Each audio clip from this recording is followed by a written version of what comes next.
what I consider, and anybody who's been following me on LinkedIn, Facebook, here in the Sales Pro Network knows how strongly I feel about this book and how much I love it. The Transparency Sale, I believe, was the #1 best-selling sales book of 2019.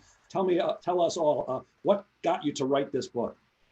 So yeah, here's what happened. So the company I was with was a company called Power Reviews. And you could probably guess from the name that they're in the review space, right? We helped retailers and brands collect and display ratings and reviews on a website. So, you're buying a pair of Crocs, on crocs.com, and you look at the product and you scroll down, there's the reviews. It was our company that was helping them with the collect and display. And we did that with 1,000 different companies, most of which you probably have heard of. But here's what happened. We partnered with Northwestern University here in Chicago to look at consumer behavior around what happens when a consumer is coming to a website and a website is acting as the salesperson, right? Like a Crocs or a Vineyard Vines or a Jet or one of those companies.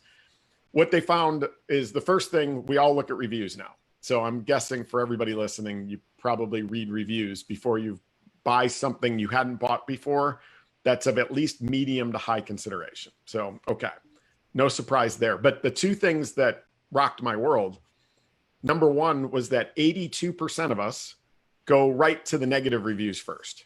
So we skip the perfect 5s and go right to the 4s, 3s, 2s, and 1s. So I'm assuming if you think about the last time you were going to buy something, you're not just sitting there going, oh, another 5.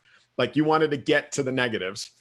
And then the second piece that rocked my world was that when a product has an average review score between a 4.2 and a 4.5, those products sell at a higher conversion rate than any other average review score, including a 5, meaning a 4.2 sells better than a 5.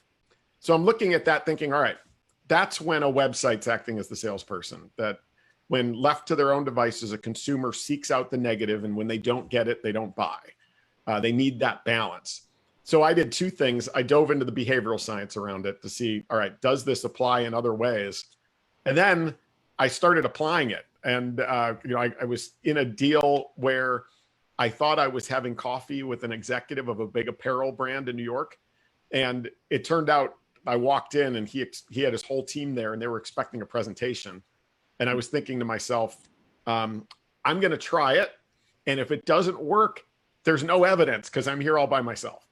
And so I led with what I basically sold on behalf of the competitor on something they had that we didn't have and said, if this is going to be important, can we address that now before we all invest a bunch of time here? And the deal closed in 10 days in what normally would have taken 6 months. And I was like, wait a second. We are all wired towards the negative first. Like that's the way we are wired, is to try to predict what our experience is going to be like. That's why we do it on a website. And when we do it in human to human or B2B sales, give the buyer that, hey, here's what you might not like, and lead with it.